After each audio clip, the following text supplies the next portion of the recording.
야곱이 아들들을 불러 말했다. 내게로 모여라. 내가 장차 너희에게 일어날 일들을 일러주겠다.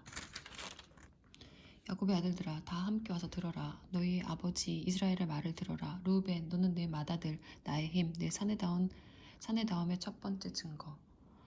너는 영예도 절정이고 힘도 절정이다만 엎질러진 물과 같아서 더 이상 정상에 있지 못할 것이다. 내가 아버지의 침상에 올라가 아버지의 잠자리를 더럽혔기 때문이다. 시므온과 레위는 한 통석, 걸핏하면 합세하여 싸움을 걷는다. 나는 그들이 꾸미는 복수극에 끼지 않고 그들이 모의하는 격한 싸움에 끼어들지 않을 것이다. 그들은 홧김에 사람을 죽이고 내키는 대로 소들을 베어버린다. 고삐 풀린 그들의 노여움, 무분별한 그들의 분노에 화가 임할 것이다. 나는 그들을 쓰레기와 함께 내던지고 갈기갈기 찢겨진 색종이 조각처럼 이스라엘 전역에 흩뿌릴 것이다. 너 유다야, 내 형제들이 너를 찬양할 것이다. 내 손가락이 내 원수들의 목을 누르고 내 형제들이 내게 경의를 표할 것이다. 유다, 너는 젊은 사자다. 내 아들아, 너는 짐승을 잡아먹고 힘차게 보금자리로 돌아올 것이다. 백수의 왕 사자처럼 웅크린 그를 보라. 누가 감히 끼어들어 그를 방해하랴. 왕권이 유다에게서 떠나지 않을 것이다. 최후의 통치자가 오고 민족들이 그에게 복종할 때까지 유다는 지휘봉을 놓지 않을 것이다. 그는 자기 나귀를 포도나무에 단단히 메고 순종 나귀 새끼를 튼튼한 가지에 맬 것이다. 그는 자기 옷을 포도주에 빨고 자기 겉옷을 붉은 포도주에 빨 것이다. 그의 두 눈은 포도주보다 검고 그의 이는 우유보다 헬 것이다. 스불론은 바닷가에 자리 잡고 살며 배들의 안전한 항구가 되고 영토는 시돈과 마따 항구까지 이를 것이다. 이사갈은 가축우리 사이에 웅크린 튼튼한 나귀다. 그는 그곳이 얼마나 아름다운 곳인지 그 땅이 얼마나 좋은 곳인지를 알고서 자신의 자유를 포기하고 종처럼 일하게 되었다. 다는 자기 백성을 위해 정의의 문제를 다룰 것이다. 그는 이스라엘 지파들 사이에서 자기 몫을 똑똑히 할 것이다. 다는 뿔밭 속의 작은 뱀, 길가에 숨은 치명적인 뱀이다. 말의 발 뒤꿈치를 물어 그 위에 탄 거대한 사람을 떨어뜨린다. 하나님, 제가 주의 구원을 바라고 기다립니다. 갓은 악당들의 공격을 받겠지만 그들을 직접 쓰러뜨릴 것이다. 아셀은 양식이 풍부한 사람으로 알려져 왕들에게 달콤하고 감미로운 것들을 올릴 것이다. 납달리는 자유롭게 뛰노는 사슴이니 사랑스러운 새끼 사슴들을 낳는다. 요셉은 야생나귀, 샘 곁의 야생나귀, 언덕 위에 씩씩한 나귀다. 사수들이 아기를 품고 화살 쪽에 증오를 묻혀 쏘았지만 요셉은 빗발치는 화살 속에서도 흔들림 없이 활을 굳게 쥐고 팔을 유연하게 놀렸으니 이는 야곱의 전사이시며 이스라엘 목자요 바위이신 분께서 뒤에서 보호해 주셨기 때문이다. 내 하나님의 아버지의 하나님 그분께서 너를 도와주시기를. 강하신 하나님 그분께서 내게 복을 주시고 하늘에서 내리는 복과 땅에서 솟구치는 복, 젖을 먹이는 복과 잉태하는 복을 주시기를. 내 아버지의 복이 예로부터 이어져 온 산들의 복보다 크고 영원한 언덕들의 복보다 풍성하기를. 그 복이 요셉의 머리에 형제들 가운데서 거룩하게 구별된 사람의 이마에 머물기를. 베냐민은 굶주린 늑대다. 아침에는 자신이 잡은 짐승을 개걸스럽게 먹고 저녁에는 남은 것을 나눈다. 이들은 모두 이스라엘의 12지파다. 이것은 그들의 아버지가 아들들에게 축복하며 한 말, 특별히 아들 한 사람 한 사람에게 해준 고별 축복 기도다. 야곱이 아들들에게 지시했다. 이제 나는 조상 곁으로 간다. 나를 햇사람 에브론의 밭에 있는 동굴에 내 조상과 함께 묻어다오. 그 동굴은 가나안 땅 마므레 앞 막벨라 밭에 있다. 그 밭은 아브라함이 묘지를 쓰려고 햇사람 에브론에게서 사두신 것이다. 아브라함과 그분의 아내 사라가 그곳에 묻혀 있고 이삭과 그분의 아내 리브가도 그곳에 묻혀 있다. 나도 레아를 그곳에 묻었다. 그 밭과 동굴은 햇사람에게서 산 것이다.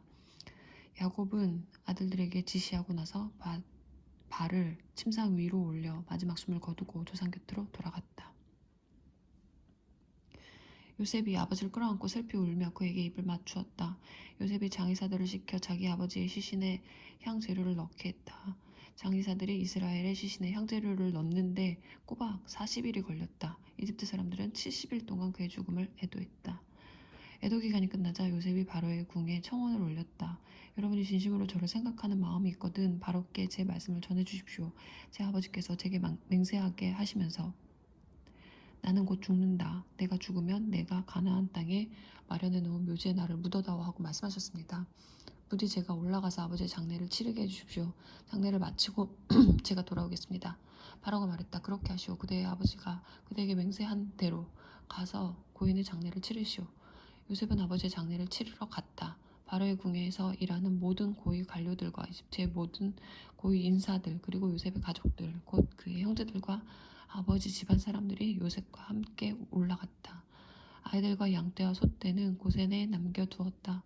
전차와 기병들이 그들과 함께 갔다. 그것은 거대한 장례 행렬이었다. 그들은 요단강 건너편 아닷타작 마당에 이르러 크게 애통하며 애도의 기간을 보냈다. 요셉은 자기 아버지를 위해 7일 동안 장례 예식을 치렀다. 가나안 사람들은 아닷타작 마당에서 슬피 우는 모습을 보고 이렇게 말했다. 이집트 사람들이 진심으로 애도하는구나. 그리하여 요단 강가에 있는 그곳이 아벨 미스라임, 이집트 사람들의 애도이라고 불리게 되었다. 야곱의 아들들은 아버지가 지시한 대로 행했다. 아버지의 시신을 가나안 땅으로 모셔다가 마므레 앞 막벨라 밭에 있는 동굴에 묻었다. 그 밭은 아브라함이 햇사람 에브론에게서 묘지로 사들인 것이었다. 요셉은 아버지의 장례를 치르고 나서 이집트로 돌아왔다. 아버지의 장례를 치르러 요셉과 함께 갔던 형제들도 그들과 함께 돌아왔다. 장례를 치르고 나서 요셉의 형들이 서로 말했다. 요셉이 우리에게 원한을 품고 우리가 그에게 저지른 모든 악을 되갚으려고 하면 어떻게 하지? 그래서 그들은 요셉에게 이런 전가를 보냈다. 아버지께서 돌아가시기 전에 분부하시기를 요셉에게 전하여라. 내 형들이 내게 아주 못된 짓을 했으나 너는 내 형들의 죄, 그들의 모든 잘못을 용서해 주어라 하고 말씀하셨습니다. 그러니 아우님 아버지께서 섬기시던 그 하나님의 종들인 우리가 지은 죄를 용서해 주시겠습니까? 요셉은 이 전가를 받고 울었다. 요셉의 형들이 직접 와서 요셉 앞에 엎드려 말했다. 우리가 아우님의 종이 되겠습니다. 요셉이 대답했다. 두려워하지 마십시오. 내가 하나님을 대신하겠습니까? 보다시피 형님들이 나를 해치려고 악한 일을 꾸몄으나 하나님께서는 그 계략을 선으로 바꾸셔서 나를 이롭게 하셨고 지금 형님들 주위에서 이루어진 모든 일에서 보는 것처럼 수많은 사람들도 살리신 것입니다. 두려워할 이유가 없으니 마음 편히 지내십시오. 제가 형님들과 형님들의 자녀들을 보살피겠습니다. 그는 진심 어린 말로 그들을 안심시켰다. 요셉은 아버지의 집안 식구들과 함께 이집트에서 살았다. 그는 110년을 살면서 에브라임에게서 증손자를 보았다. 므낫세의 아들 마길의 아들들까지도 요셉의 자식으로 인정받았다. 마침내 요셉이 형제들에게 말했다. 나는 곧 죽습니다. 하나님께서 반드시 여러분에게 찾아오시고 여러분들을 이 땅에서 이끌어내셔서 아브라함과 이삭과 야곱에게 엄숙히 약속하신 땅으로 되돌아가게 하실 것입니다. 요셉은 이스라엘의 아들들에게 맹세하게 하면서 말했다.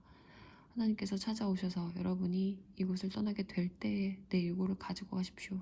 요셉은 110살에 죽었다.